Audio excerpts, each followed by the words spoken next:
A desconexão entre o casal acontece, em sua grande maioria, de maneira silenciosa. No dia a dia, entre tantas demandas, o casal deixa de se priorizar. Eles deixam de se ver como marido e mulher. E muitas vezes, eles vão se desconectando a ponto de não conseguirem mais se reconectar lá na frente. Aqui nesse vídeo, eu vou trazer para vocês como é que essa desconexão vai acontecendo silenciosamente e como é que você pode voltar a se reconectar como casal. Eu sou Renata Nunes, sou psicóloga clínica e há quase 28 anos eu trabalho acompanhando adultos individualmente e casais, tanto presencialmente quanto online. Como é que a gente percebe essa desconexão dentro da relação a dois? Frequentemente eu recebo casais aqui no meu consultório e eles chegam com a queixa de que eles não estão conseguindo mais negociar as diferenças deles. As brigas acontecem pelas questões do dinheiro, pelas questões das demandas da casa, principalmente pelas demandas dos filhos. E eles começam a se tornar intolerantes um com o outro. Eles ficam indisponíveis para a relação. Cada um passa a olhar para si. E aí eu costumo dizer a eles que essas queixas do dia a dia, da vida doméstica, as picuinhas, não são a causa desse distanciamento. Na verdade, elas são consequência do distanciamento. As picuinhas, elas costumam ser o sintoma, a febre. E no processo de terapia, a gente vai trabalhar para buscar as camadas mais profundas e identificar como é que essa desconexão tem acontecido dentro da relação. Você se sente desconectada do seu marido? Como é que tem sido a maneira de vocês se comunicarem? Vocês conseguem ser cuidadosos um com o outro na hora de conversar? Ou tem um excesso de intimidade? Falam de qualquer jeito? Não pede por favor, não pede licença, não fala obrigado? Não pergunta se ele pode falar ao telefone? Usam qualquer roupa dentro de casa? Deixam de se cuidar para o outro? Como é que vocês se comunicam? Porque existe a comunicação verbal e a não verbal. Como é que tem sido isso? Porque se não há cuidado nessa comunicação, isso já sinaliza que está começando a haver uma desconexão. A desconexão acontece também quando o casal tem dificuldade de fazer programas a dois. Ou eles estão sempre rodeados pelos filhos, pela família de origem ou pelos amigos. Tem casais que me falam assim: não, Renata, a gente adora fazer programas sem os filhos. A gente sabe se divertir juntos. E aí, quando a gente vai conversando, eles contam que eles sempre fazem programas com amigos, viajam com amigos, saem com amigos, porque é muito mais divertido. E sim, pode ser. Eu adoro sair com amigos, mas é preciso também ter momentos a dois, porque o casal é feito por duas pessoas. E se a gente não gosta de fazer programas a dois, eu preciso começar a identificar onde é que está essa desconexão. A gente não sabe mais conversar sobre os nossos sonhos, sobre os nossos projetos, sobre as nossas dificuldades, os nossos medos. Eu preciso ter coragem, disponibilidade para me desnudar diante do outro que eu escolhi dividir a vida. Será que vocês estão desconectados a esse ponto de não conseguirem mais falar de vocês, de partilhar os sonhos? Você sabe o que seu marido sonha? Quais são os medos? Quais são os anseios dele hoje? A desconexão ela vai acontecendo pouco a pouco. A gente não se comunica de maneira adequada, a gente não tem mais programa 2, a gente supervaloriza o lugar de pais e vive quase que exclusivamente como pais. E muitos ainda falam comigo assim: Renata, viajar sem os filhos de jeito nenhum. Lá na frente a gente vai ter muito tempo. Eu, se fosse você, não corria esse risco. Porque a desconexão vai acontecendo e pode ser que lá na frente a gente esteja tão distantes que a gente não consiga mais reconectar. E saber diferenciar o lugar de marido e mulher e o lugar de pai e mãe faz muita diferença. Eu posso estar vivendo bem como família, mas não estar mais conectado enquanto casal. Uma das coisas que vai gerando a desconexão é também quando o casal deixa de ter privacidade, de manter aquilo que é do casal. A família de origem está sempre ali, em volta, intervindo, às vezes contribuindo para essa desconexão. O que vai distanciar também o casal? Quando o casal deixa de namorar. Aquele momento de olho nos olhos, aquele beijo de língua em pé. A Marta Medeiros tem uma peça de teatro que ela fala disso, né? Depois de um tempo, o casal só tem beijo na boca na hora do sexo. Aquele beijo em pé, aquele abraço, aquela sedução, o tempo do namoro mantém a gente conectado. Priorizar o tempo a dois nos mantém nesse lugar de marido e mulher, de enxergar o homem e a mulher dentro da relação. A gente se desconecta quando a gente vive apenas a vida doméstica, sem esses respiros, sem se divertir juntos, sem ter momentos leves. Muitos casais não lembram mais o que eles faziam lá quando eles namoravam, quando as demandas eram menores. Como é que vocês se divertiam juntos? Quando foi a última vez que vocês deram aquela risada gostosa de doer a barriga juntos? Aquilo que vocês adoravam fazer no namoro, vocês não fazem mais? Esses dias um marido falou pra mim na sessão: Renata, não faz o menor sentido essa pergunta. A gente não tem nada a ver com quem a gente era quando a gente namorava. Ok, vocês podem fazer coisas diferentes, mas lembrar como é que a gente se divertia juntos lá atrás pode nos ajudar a ter ideias do que a gente pode fazer hoje dentro da nossa realidade, dentro de quem nós nos tornamos. O que vocês podem aprender juntos? Quais sonhos, quais projetos que vocês vão ter juntos? Porque quando o casal deixa de caminhar na mesma direção, de buscar algo juntos, eles se desconectam, passam a viver como duas linhas paralelas,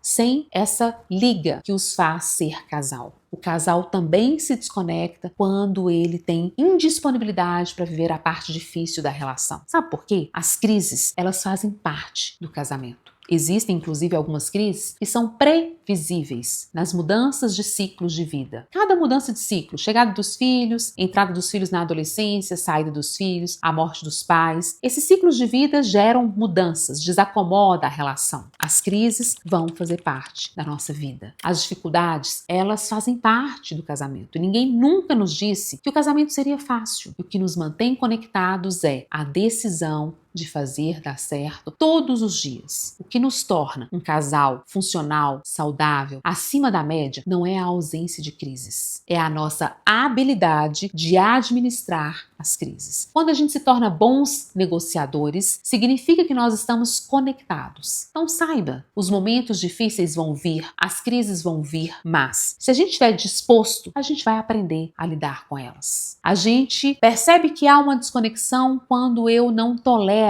a parte difícil do outro, mas o outro também está lidando com a minha parte difícil. E uma das coisas mais importantes para você observar é: será que você olha para o outro como alguém que joga no mesmo time que você, ou você às vezes enxerga no outro o seu inimigo? Porque às vezes, na hora da raiva, do ímpeto, eu acho que o outro está contra mim, que ele joga no time contrário, que ele é o meu adversário, mas ele está do meu lado, porque nós jogamos no mesmo time. Uma das coisas mais importantes para que a gente possa se reconectar é olhar para o outro e ter certeza de que ele está do meu lado, que nós somos um pelo outro, que nós escolhemos envelhecer juntos, porque a nossa maior missão dentro do casamento é ajudar o outro a se tornar a melhor pessoa possível.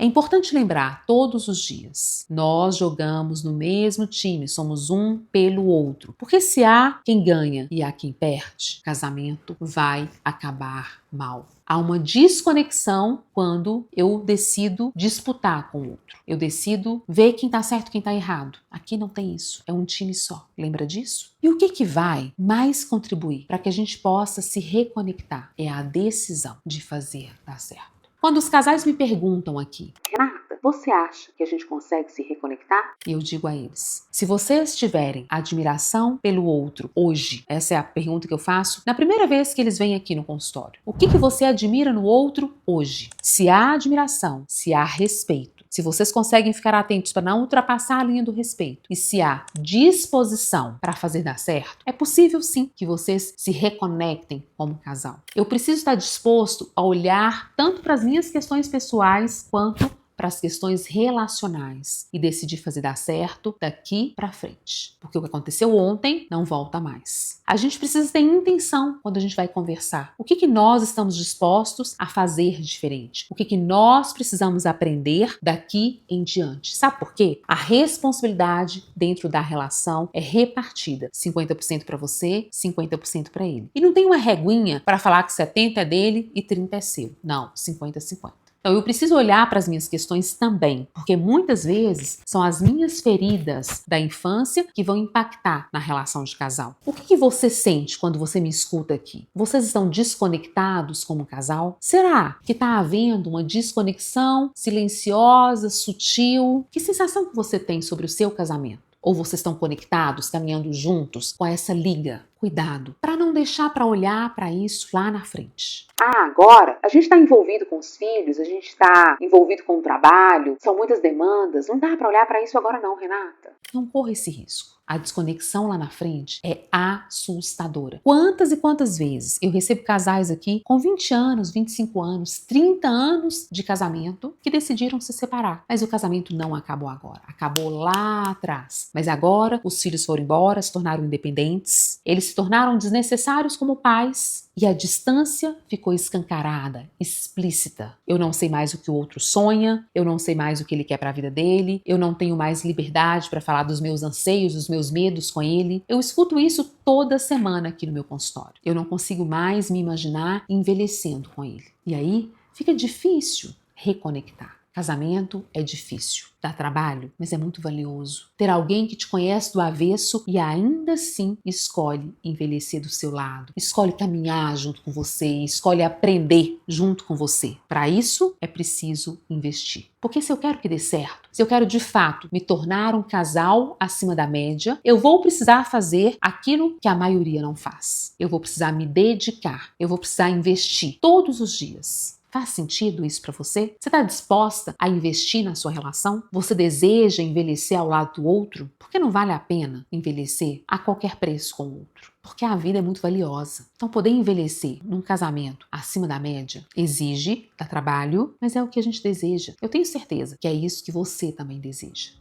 Se esse vídeo fez sentido para você, deixe seu like, me siga aqui no canal, compartilhe com outras pessoas e deixe seu comentário aqui. O que mais você gostaria que eu trouxesse? Que outros temas que você gostaria que eu trouxesse aqui nos meus vídeos? Quais suas dúvidas sobre essa questão da desconexão silenciosa do casal? Eu vou adorar conversar com você por aqui. Eu te espero na próxima semana.